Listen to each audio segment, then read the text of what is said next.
व माँ गायत्री के चरणों में श्रद्धापूर्वक नमन व आप सभी को प्रणाम। कहा जाता है कि कर्ण पिशाचिनी सिद्धि वो तंत्र विद्या है जिसमें हर सवाल का जवाब एक अलौकिक शक्ति कान में आकर बताती है और यह जवाब उसी को देती है जिसके पास ये विद्या होती है। कहते हैं कि सिद्धि के लिए बड़ी तपस्या करनी पड़ती है, लेकिन जब आपको ये सिद्धि मिल जाती है तो आप एक अलौकिक शक्ति से जब चाहे बात कर सकते हैं। और यहाँ तक कहा जाता है कि कर्ण पिशाचिनी को सिद्ध करने के लिए बाद में किसी भी व्यक्ति की जानकारी हासिल की जा सकती है। कोई दिव्य शक्ति कान में आकर सब बता देती है। हालांकि कहते हैं कि यह शक्ति सिर्फ अतीत और वर्तमान ही बताती है, भविष्य नहीं बता सकती। आज हमारा वीडियो इसी पर है कि क्या वास्तव में ऐसा ही है या कुछ और है। परम पूज्य गुरुदेव पंडित श्री राम शर्मा आचार्य उन्होंने बड़े ही सुंदर और सरल शब्दों में इसकी व्याख्या की है।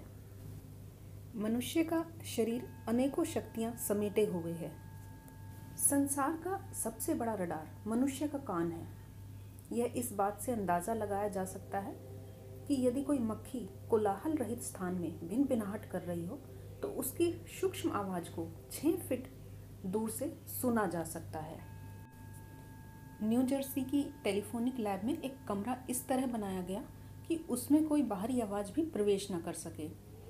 इसमें प्रवेश करने पर कुछ ही समय में मनुष्य को सीटी बजने, रेल चलने, झरने गिरने, पानी बरसने से होने वाली आवाजें जैसी ध्वनियाँ सुनाई देती थी।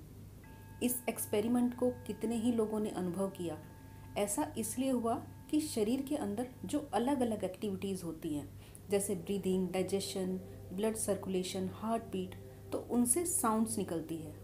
लेकिन वो साउंड इतनी हल्की होती है कि बाहर की साउंड में खो जाती है। इसलिए बाहर चल रहे साउंड वाइब्रेशन की तुलना में वे साउंड सुनाई नहीं देती।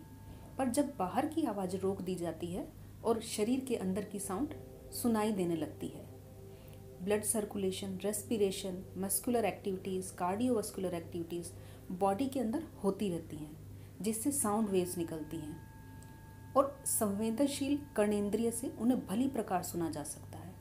कान जैसा कोई इलेक्ट्रॉनिक मनुष्य द्वारा बन पाना संभव नहीं, क्योंकि कान में ऐसी सेंसिटिव मेम्ब्रेन है जिसकी 1 इंच की थिकनेस 2500 बिलियन है। जितने भी मैन मेड इलेक्ट्रॉनिक सुनने के लिए बनाए गए हैं, उसकी तुलना में कान की संवेदनशीलता 10,000 गुना है। हमारा कान लगभग 4 लाख प्रकार की आवाज़ पहचान सकता है।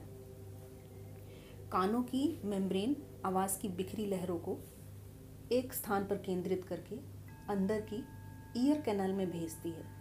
वहाँ वे तरंगे इलेक्ट्रॉनिक पार्टिकल्स में बदलती हैं। इसी जगह पर 3 छोटी हड्डियाँ होती हैं जो एक तरह से पिस्टन का काम करती हैं। इसके आगे पहुंचकर आवाज़ का स्वरूप स्पष्ट हो जाता है। इस तीसरे भाग का सीधा कनेक्शन हमारे ब्रेन से है। कान के बाहरी पर्दे पर टकराने वाली आवाज़ को लगभग 3500 पार्टिकल्स द्वारा धकेला जाता है और ब्रेन तक पहुंचने में 1 सेकंड के 1000वें भाग से भी कम समय लगता है। यह तो स्थूल कर्णेंद्रिय या फिजिकल बॉडी में नज़दीक के उच्चारणों को सुनने की बात हुई, और यदि सूक्ष्म और कारण शरीरों में सन्निहित इस श्रवण शक्ति को विकसित कर लिया जाए तो अंतरिक्ष में निरंतर प्रवाहित होने वाली साउंड को सुना जा सकता है। सूक्ष्म जगत की हलचलों का आभास इन ध्वनियों के आधार पर हो सकता है। तंत्र विद्या में कर्ण पिशाचिनी साधना का महत्वपूर्ण प्रकरण है। इस विद्या से कहीं पर भी हो रहे शब्द प्रवाह को सुना जा सकता है। स्थूल शब्दों के अतिरिक्त अन्य घटनाक्रमों की हलचलें विद्युत के रूप में अंतरिक्ष में रहती हैं।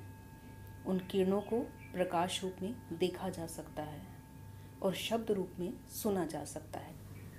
आइए अब बात करते हैं कि यह कैसे संभव होता है। इसके लिए हमें शब्द साधना को समझना होगा। शब्द साधना करने के लिए एकांत स्थान को चुनिए जहाँ किसी प्रकार का शब्द या कोलाहल ना होता हो, बाहर के शब्द भी ना सुनाई पड़ते हों। रात्रि को जब चारों ओर शांति हो जाती हो तब इस साधना के लिए बड़ा अच्छा अवसर मिलता है। दिन में करना हो तो कमरे के दरवाजे बंद कर लेना चाहिए ताकि बाहर से शब्द अंदर ना आ पाए। शांत चित्त से पद्मासन लगाकर बैठिए, नेत्र बंद कर लीजिए। एक छोटी घड़ी कान के पास ले जाइए और उसकी टिक टिक को ध्यानपूर्वक सुनिए। अब धीरे धीरे घड़ी को कान से दूर हटाते जाइए और ध्यान देकर उसकी टिक टिक को सुनने का प्रयत्न कीजिए। घड़ी और कान की दूरी को बढ़ाते जाइए। धीरे धीरे अभ्यास से घड़ी बहुत दूर रखी होने पर भी टिक टिक कान में आती रहेगी। बीच में जब ध्वनि प्रवाह शिथिल हो जाए तो घड़ी को कान के पास लगाकर कुछ देर तक उस ध्वनि को अच्छी तरह सुन लेना चाहिए और फिर दूर हटाकर सूक्ष्म कर्णेंद्रियों से उस शब्द प्रवाह को सुनने का प्रयत्न करना चाहिए। दूसरा तरीका यह है, घड़ियाल में एक चोट मारकर उसकी आवाज़ को बहुत देर तक सुनते रहना और फिर बहुत देर तक उसे सूक्ष्म कर्णेंद्रिय से सुनने का प्रयत्न करना। जब पूर्व ध्यान शिथिल हो जाए तो फिर घड़ियाल में हथौड़ी मारकर फिर उस ध्यान को ताज़ा कर लेना। इसी साधना का मुष्टि योग नाम से योग ग्रंथों में वर्णन है। या फिर पास के किसी झरने, नहर या झील के निकट जाइए जहाँ प्रपात का शब्द हो रहा हो। शांत चित्त से इस शब्द प्रवाह को कुछ देर तक सुनते रहिए। फिर कानों को उंगली डालकर बंद कर लीजिए और सूक्ष्म कर्णेंद्रिय द्वारा इस ध्वनि को सुनिए। बीच में जब शब्द शिथिल हो जाए तो उंगली ढीली करके उसे सुनिए और कान बंद करके फिर उसी प्रकार ध्यान द्वारा ध्वनि ग्रहण कीजिए।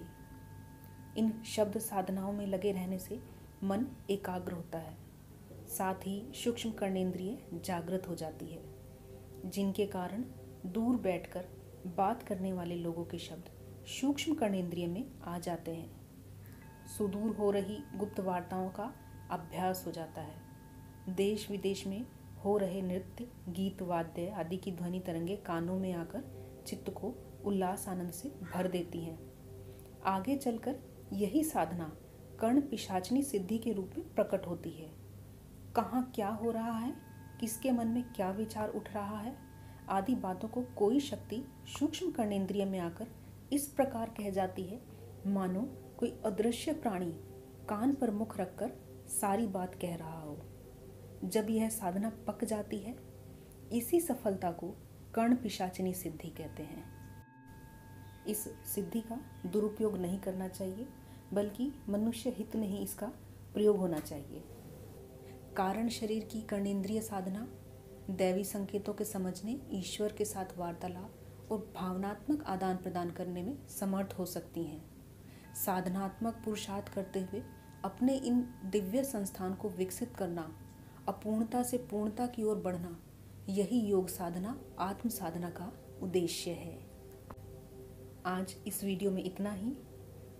आगे की वीडियो में फिर मिलेंगे एक नई जानकारी के साथ। वीडियो को लाइक शेयर ज़रूर करें व चैनल को सब्सक्राइब कर लें तथा बेल आइकन भी ज़रूर दबाएं ताकि आने वाली वीडियो की नोटिफिकेशन आपको मिलती रहे।